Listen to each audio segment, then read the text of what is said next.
All right, we're rolling.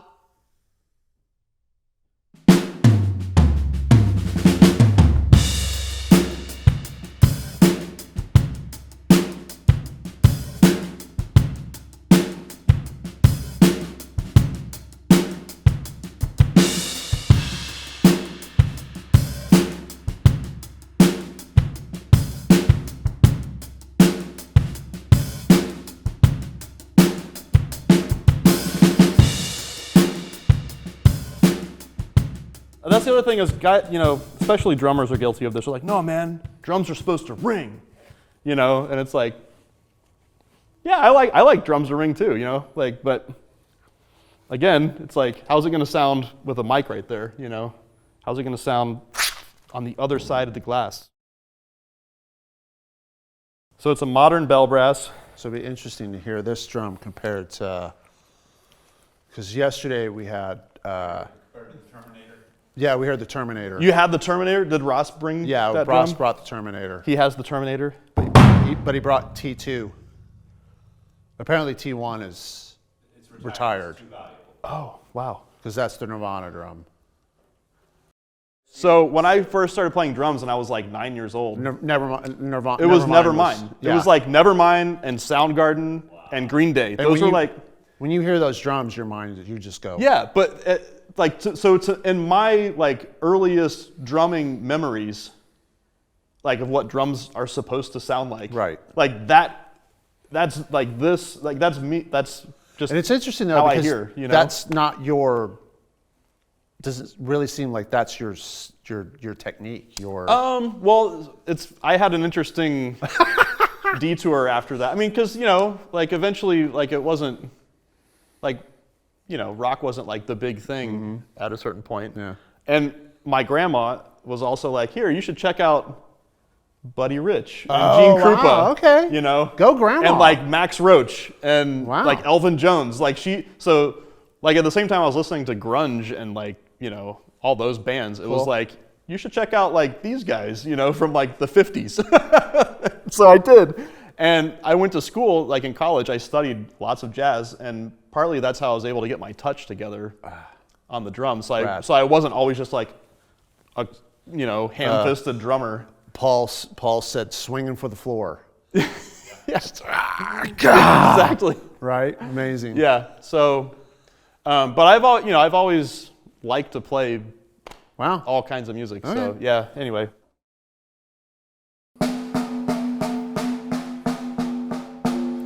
Just gonna lower that one a little bit. I usually, since the microphone's probably gonna be here or here, I usually put the tape there too.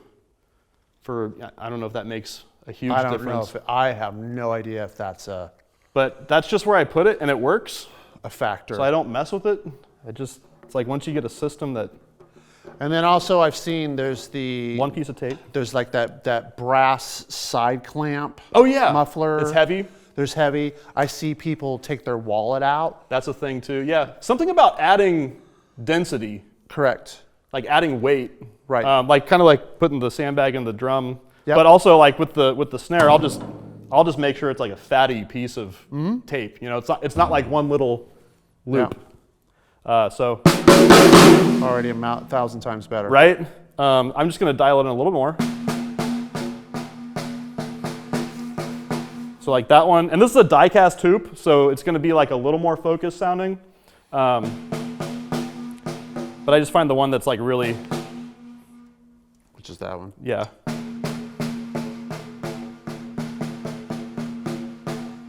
And that one.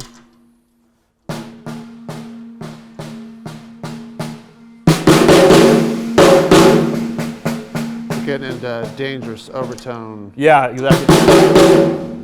So I just kind of gently bring it back up. So like first you have to even it out, the tension, right? And then you can start bringing it back up till you get it to that.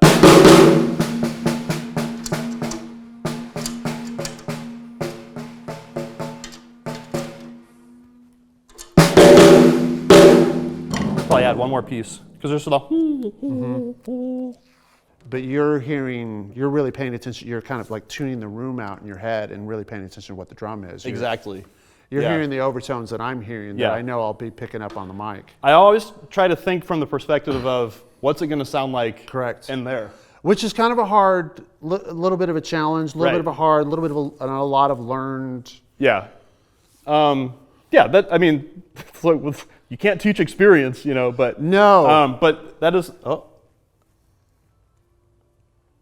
I suddenly want a big liter of beer or something. I never even thought about it. You could probably That's good, put better.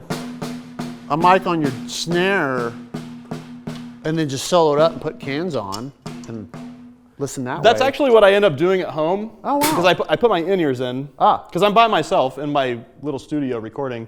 So I'll put in-ears in, get the mic up to, you know, like a decent amount of gain, and then I'll just solo it in console, like UA console or whatever. I'll just solo it up and just listen to it and just sit there and. Is he playing his? Yes. Oh my God. It does There. seem. I mean, that sounds so good. Bring now. that up just a hair. I just hear the tone and I just search around on the, like just that guy, bring it up a little bit.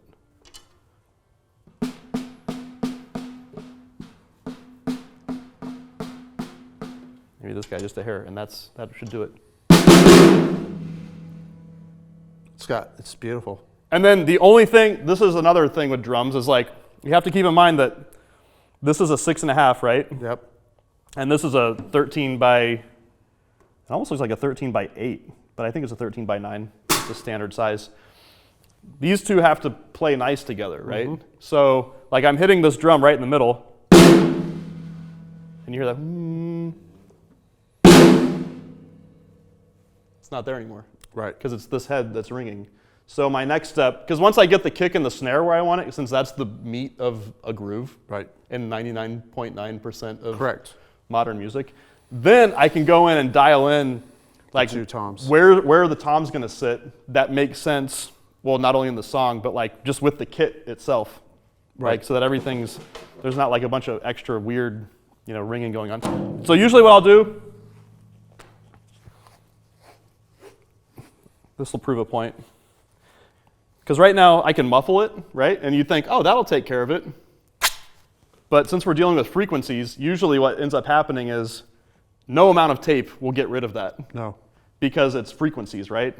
They're just resonating together. So I'll just start with this though, just to kind of get, because it will eliminate like a little bit of just sympathetic. I usually just put it right there. Man, this tape is awesome. I want some.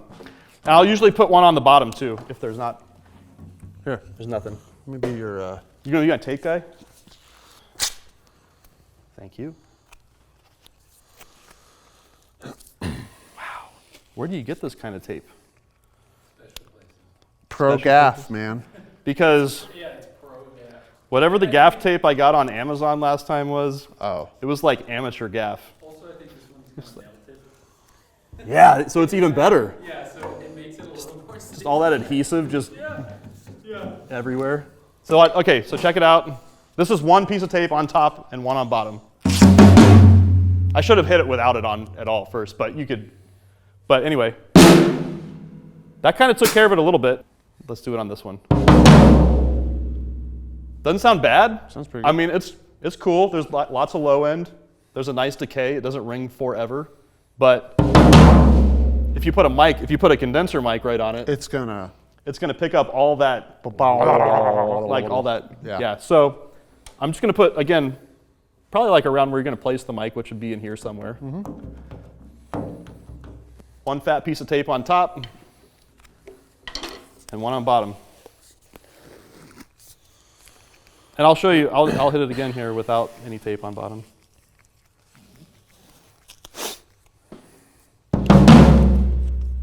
Already better. That sounds pretty good, but if you There's listen, still- if you listen to the decay, the bottom head resonating and decaying, you can hear like some weird. It's got like a little like raise and then it dips. So I just do one more on the bottom. I try not to get too scientific about it. Probably about like that. Huh? Still doing it. So in that case, what I would do is I'm just gonna check the bottom head. That's usually what's causing it. Oh, look at that. It's an Evans EC, what do they call it? EC resonant? So it's like a pinstripe head, but the Evans version. Okay, this head's like completely out of whack.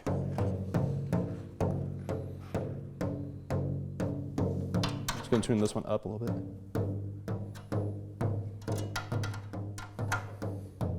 And it's a way different head than what's on the bottom of the rack. Yeah, that's. Oh, wow.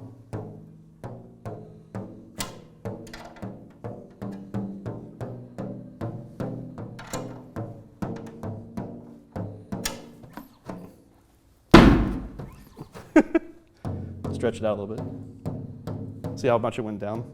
Oh, yeah. Turn that up a little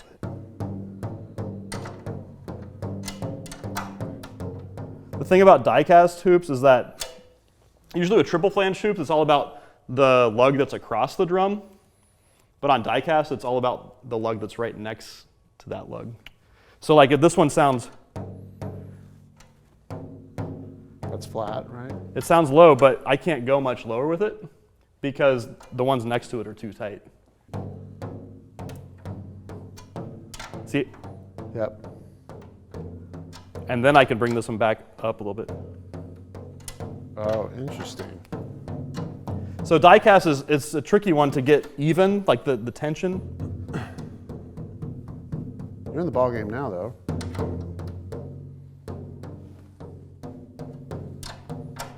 I didn't know that about the. Yeah. Let's see, I'll bring that one.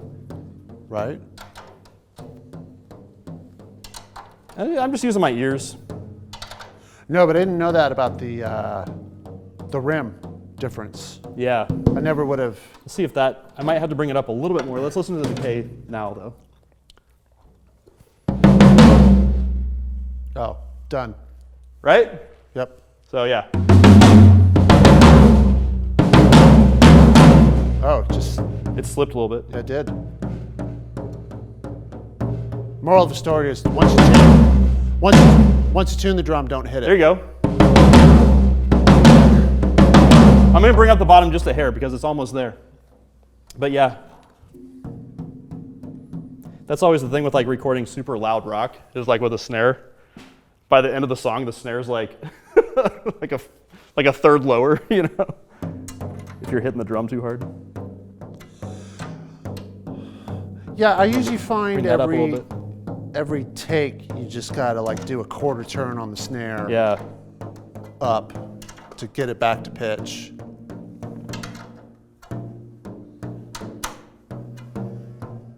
Oh, see it? Oh, I heard it. I did a record with, do you know Alex Newport? I do not. He's a great producer. He did like the first Mars Volta Oh, wow. record. Do you know him? Yeah. He's a super nice guy. Here a couple times, he's great. But he had old Tama bell brass that he's like, I want you to use this drum.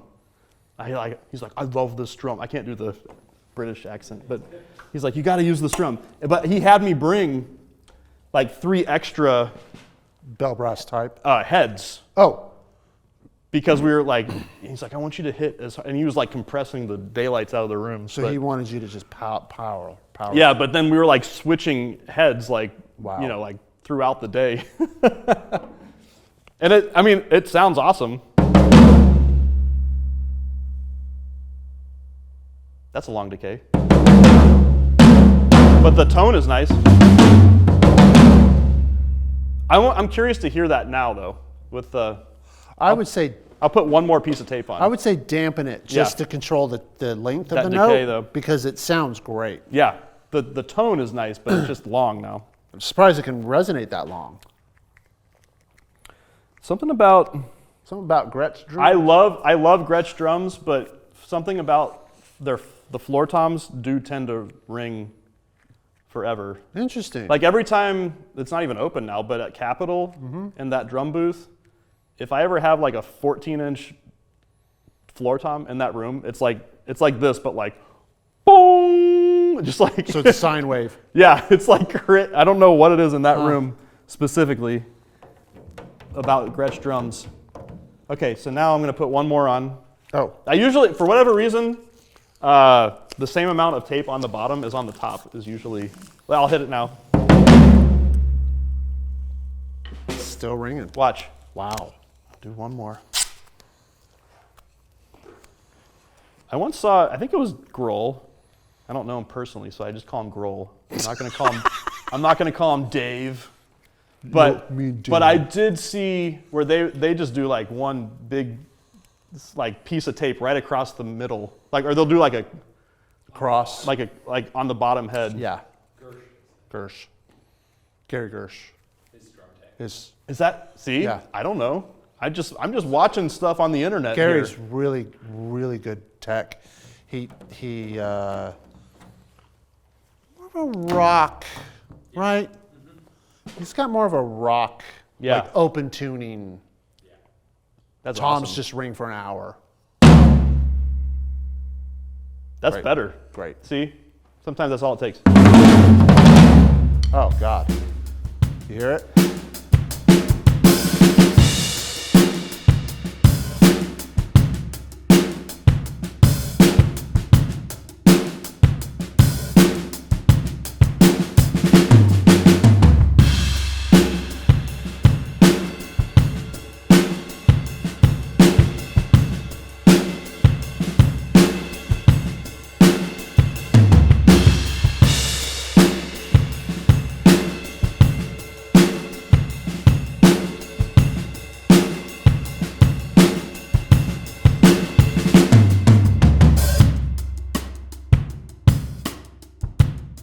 Well, we were talking about country pop earlier.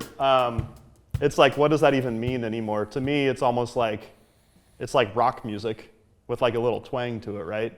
So Very mid, slow tempo. mid-tempo, it's like if you tune the snare down a little bit, Yeah. not super cracking high, but if you tune the snare down a little bit, there's a nice envelope there at that tempo for that snare to fit into. And at the same time, when you listen to radio or your favorite streaming platform that's, the current country playlist of the day, a lot of the snares they have a crack and they're big. Yeah. But it's like, it's a very rock It's drum. very rock oriented.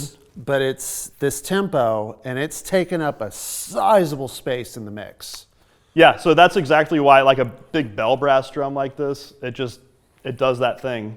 Whereas like we were talking about like Bonham earlier with like a supraphonic or something. Wouldn't take up the same space. And if you played it like with a rim shot, it would lose that bottom end.